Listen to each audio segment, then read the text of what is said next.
Kidepo Valley, an outstanding national park hosting some of the country's most endemic wildlife species in the remote Karamoja sub-region.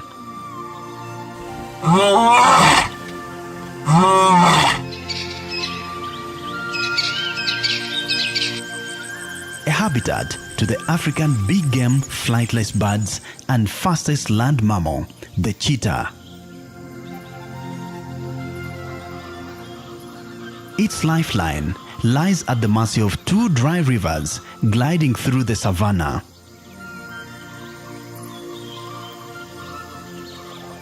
A stunning landscape with scenic undulating hills dominating its horizon.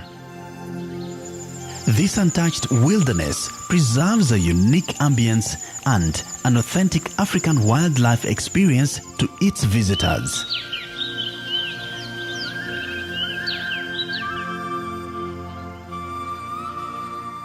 This is Kidepo Valley National Park, Uganda's depiction of a true African wilderness.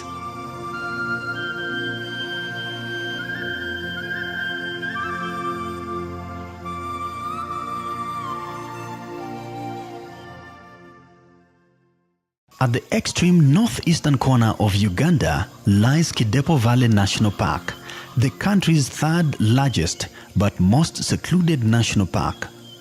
Kidepo Valley lies beneath hills and low mountains in the neighboring Karenga and Kabong districts, close to the international boundaries with Kenya in the east and South Sudan in the north.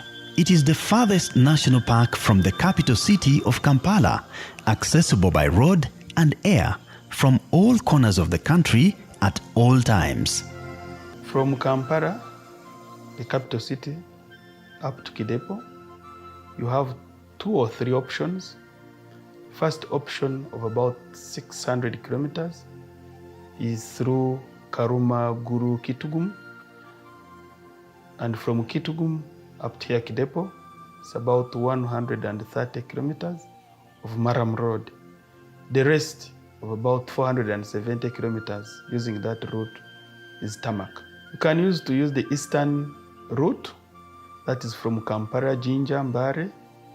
Then you pass through Nakapiripriti Moroto, that is Pianope direction. Then Kotido, Kabong, and we come to Kidepo. Most other tourists prefer to fly to Kidepo. So we have an airstrip at Apoka, and we have regular flights. I think around Tuesday and Fridays, you can fly in Kidepo, and it has helped a number of them. Planes do bring clients from different parts of the world. They fly in after Entebbe, then they fly in Kidepo here. By 1958, it was gazetted as a Northern Karamoja controlled hunting area, and in 1962, it was converted into a national park, protecting the African Big Five game that existed during that time. Wild animals are the ultimate tourist attractions anywhere in Uganda's national parks. But in Kidepo Valley, the attractions stretch far beyond the animals. One of the unique and most unique thing that the visitors come for is to have a look at the beautiful scenery with stunning mountains. We have got the hill called Olomej. It has got 3 peaks. When someone climbs over there, he is able to have a look at the scenery from one peak to the other. Then we have got the Napore Ranges. They also contribute to the beauty of the park. Morungore Mountain is one of our biggest water sources that support the conservation area, particularly the Kidepo Valley part. That's where, when it rains, most of the water that we have that get stagnant in some parts of the park that serves the animals generally come from. So it's our good water catchment area. This valley is a fortress of the biggest population of African Cape buffaloes in all Uganda's national parks. It's only here in Kidepo where you'll find a herd of buffalo, which is in 2,000, 1,500, where you can drive a kilometer along the herd. And in Africa, you'll not find it anywhere else. In fact, many times Kidepo Valley National Park has been voted among the best African parks. These herds are common sightings traversing along riverbanks in search of fresh grass and water in the wet Narus Valley. Dry rivers in Kidepo offer precious shelter to the Daga boys, while the rest of the herds pitch camp under the shadows of sausage trees. The Borasas palm trees, red thorn acacia, and the iconic sausage trees are delicacies for giants and lofty browsers, and common in this valley. During the dry season, large families of elephants gather at Nagusokopire campsite to enjoy some shelter under these acacia trees. It's a scorching afternoon, and these giants are rushing in to identify suitable spots for their members, especially the young ones.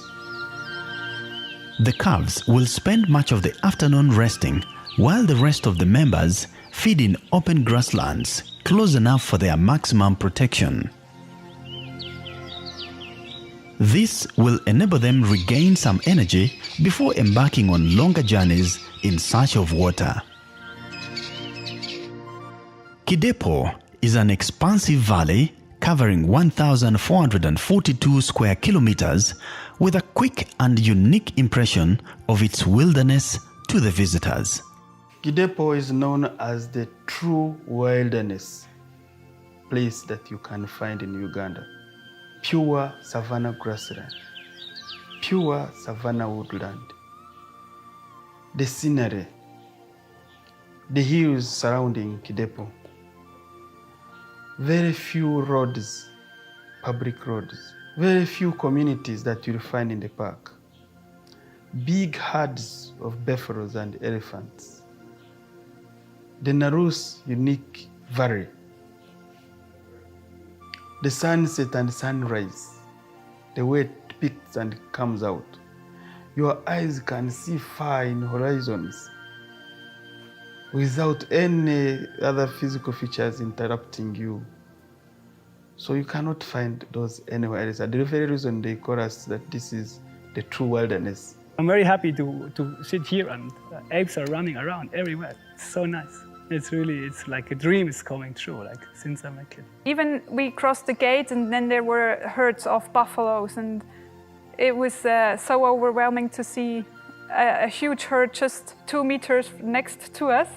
It's just so peaceful. You cannot imagine. We have many cows, not buffaloes, but big herds. But it's not the same because they're all domesticated. So we are not used to seeing wildlife or nature in its purity that you expect from Africa. And yeah, when you see it, it's nothing you can imagine. Kidepo Valley National Park is known for its unique crocodile species. They are very, very short, very small. We have different species of different birds which cannot be got in other parks. They are here. Those are birds which makes Kidepo to be special. For example, black-breasted barbet we have here in Kidepo. We have a rose-ringed parakeet which can be got in Kidepo, and Karamaja apalis, and so forth. Also on the side of animals, it's a bit unique. We have the white-eared cub here in Kidepo, which will not be found in other parks. Early morning nature walks offer tourists with a wide range of animal species gathered along the tracks before meandering into the scrubs. This is a place where we conduct a guided nature walk. And besides enjoying the animals in this area, you will also enjoy the beautiful scenery with the stunning mountains, as you can see over there. And of course, in Uganda, this is one of the parks that you can really enjoy the real nature. When you are out like here, it is you alone and nature. No vehicle, no noise. So you have chances of seeing small mammals, even seeing a snake.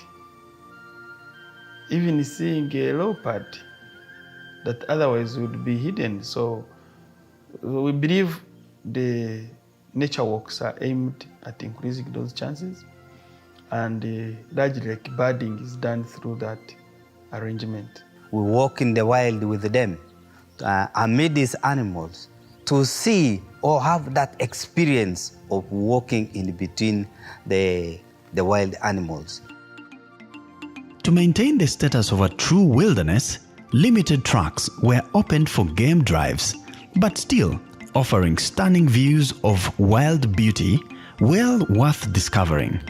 We take people out here in the wild to see the key species and even to enjoy the scenery of the park. Everything was so nice, the amount of animals we saw.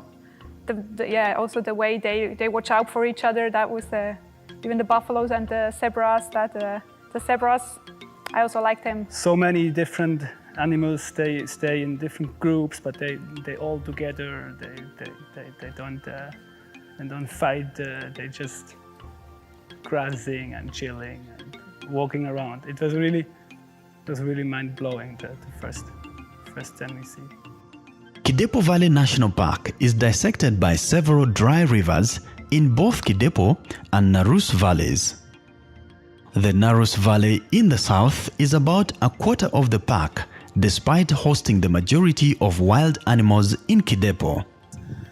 Most of the water dependents prefer being in Narus, although they visit Kidepo Valley during a rainy season. That's the time when water availability is. The dry spell takes about 5 to 5.5 months, and you find that the whole area, the whole grass has changed from green to golden. And of course, animals during this time move closer to water points, and the most renowned one is Narus. Narus is blessed with having water from January to January. You've just been crossing a bridge down here. That small water you see flowing, I call water in intermittent points.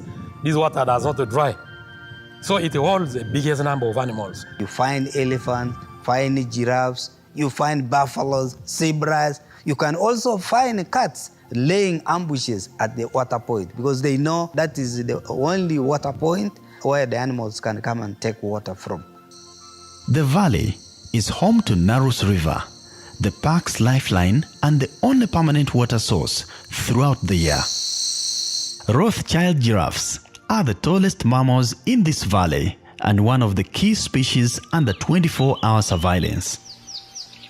By 1996, giraffes in Kidepo were on the brink of extinction due to poaching and other illegal wildlife activities, and this called for immediate intervention from the wildlife body. After realizing that decline, we now embarked on translocation. That in 1996, there were 3 giraffes that remained here, and these were for indigenous group. So what management did was to move and translocate a few from Kenya, from the Masai Mara, and they were brought. These ones came and reinforced the 3 which were here. Then in 2014, after, of course, we were not happy about the numbers, what we did was also to guide and advise management for more giraffes to be brought in, such that by 2018, there were some giraffes that were brought here, 14 individuals. The population was coming. You can imagine from 5. By 2014, we had 46 giraffes remaining here. 2018, we engaged a translocation from Para. We brought 14 individuals. And right now, as we are speaking, we're happy of the numbers. The numbers are coming. We're close to 100 individuals. And these giraffes are now under key species. They call them keystone species. We monitor them on a daily basis. We have labeled them the names. We have a file of IDs. When you are moving in the field, you're able to then identify and say, this is so-and-so, this is so-and-so. Their growth has been attributed to the quick adaptation to the varied savanna vegetation coupled with abundant acacia and thorny shrubs found in the valley. A number of conservation activities have been conducted inside the park to ensure safety of the animals and the continuity of its flora and fauna. We do early burning in the park, and this early burning is done in rotational process. There are established plots along the blocks that we do rotationally. The purpose of doing this early banning is to provide large quarters to the animals, open up habitats, for example, for tourists to have clear views. So, and then the other one is to reduce their movement outside the park. Then number 2 is habitats monitoring. Already we have a threat in Kidepo called invasive. This activity is under research and monitoring. We discovered about 10 years ago that the park was being eaten by 2 plants. That is the Arizonia abyssinica in Narus. Then we have the dicrostatics in Kidepo Valley. These activities have also aided the revival of eland figures, which had declined by 2004, still by poaching. At one point, we remained with like 8. We kept on studying their movement, their population increase, and we were finding that the recruitment was also not doing very well. So we also embarked on translocation, and we brought 11 elands from Lake Mburu in 2005. They were in an enclosure. The purpose of putting them in the enclosure was to monitor, to get them acclimatized to the Kidepo habitats and the situation. So after a few period of time, they were released to the wild, and all these went and mixed with the indigenous. And as we're talking now, we have got about 150 to 200 elands soaring here in the park. Most of the habitats in Narus Valley. Jackson's heartbeats are common species in this valley, preferably in open grassland, short enough to scan for any threat. This group spends much of the day grazing, while the rest are on guard on these anthill tops. This is common practice in the Jackson heartbeat's DNA, and any threat is enough to entice their running skills, braking and turning at sharp speed. But today, they are only exercising. The paters are the common monkeys at the lower Apoka Drive, normally feeding on plentiful ground fruits and stems. When food is scarce, spiders are added onto their menu, and to get one, this youngster has to bear the discomfort of sharp thorny acacias. Birders often patrol the fringes of Narus Valley looking for the Abyssinian roller, purple heron, Abyssinian ground hornbill, and the Clapperton's francolin, unique birds in this national park. Some mammals have created an intimate leverage with the birds, scratching each other's backs and sometimes seeking guidance and safety directions to the nearest water point during the dry season. Kidepo Valley in the north is a semi-arid savanna enduring the longest dry spells of up to 7 months every year. Evident golden grass signifies its blistering conditions that push water-dependent animals south to the Narus. The park derives its name from River Kidepo, a dry river in the area meandering across plains framed by low mountains. During parched season, this river slumbers and sneers with white sand dunes till the next rains come, and when they come, it pours its water into River Nile in South Sudan. It's only in this valley in Uganda where bird enthusiasts encounter the majesty of the common ostrich, and this group is just returning from exile due to the wildfires that befell their fortress. Encouraged by maternal instincts, they search around the entire area, hoping to find their eggs in the ashes on the ground, but all in vain. Abandoned nests are the only remaining signs of smaller bird species that lived here, but migrated to other areas during massive fires. This female dove is one of the first returnees, and it won't be too long before others follow suit to begin a new life in this unrealistic valley. Wildfires are common hazards in Kidepo Valley, usually originating from South Sudan. These fires have sometimes imposed adverse effects to both the resident animals and the neighboring communities. We estimate about 50 to 70% of our wildlife either permanently staying outside the gazetted areas or moves 70% of their time into ungazetted areas. And this is community land, where sometimes you find gardens. And wherever they move, they raid crops. It's unfortunate that the cultivation does not yield the fruits because of the wildlife animals such as buffaloes and elephants. Of recent, the destruction which was done in the sub-counties of Sangar, sub-counties of Kapedo, Kawelakol, Lokori, the elephants are now everywhere. Key wildlife species have been exposed to illegal wildlife activities, including poaching. We have two forms of poaching. We have one which is armed poaching, where they use the guns, and the local ones by the communities, where they use the wire snares. And basically the one which is armed, it happens on the border. May to be aware of the South Sudanese civil war. We think it left behind a number of armed groups, and from South Sudan, we get a number of armed poaching.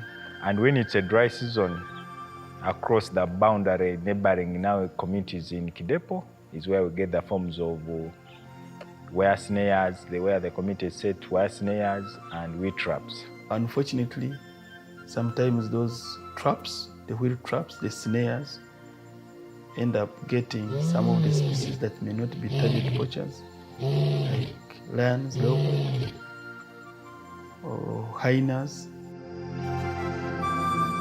Several mechanisms have, however, been devised to control the situation. We do send out teams called mobile teams. These are teams which, throughout the week, throughout the month, they're in the field, patrolling, checking the points which are really vulnerable to poaching. And we have also a vehicle which is on standby.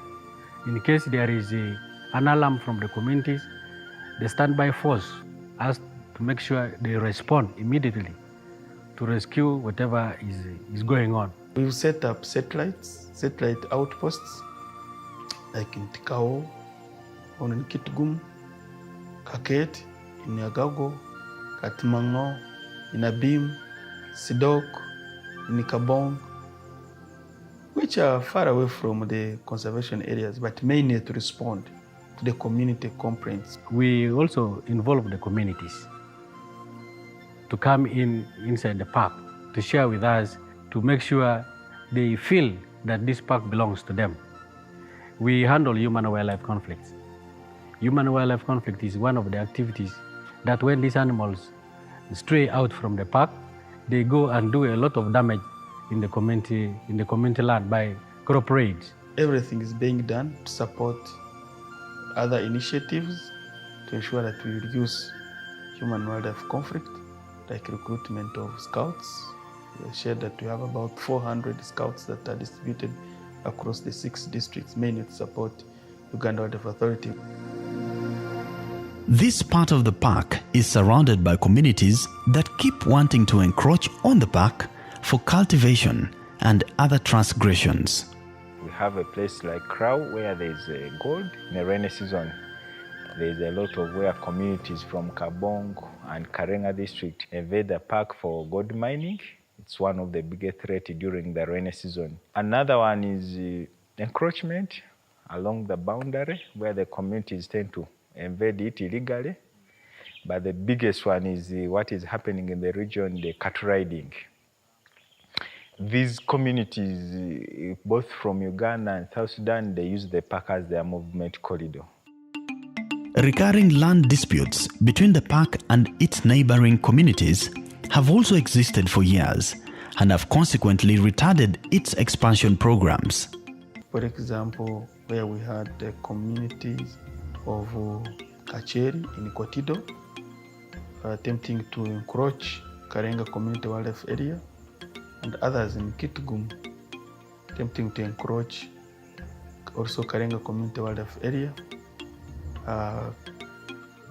Karenga District attempting to establish district headquarters within the Karenga Community Wildlife Area, and also attempting to encroach on Semikoi.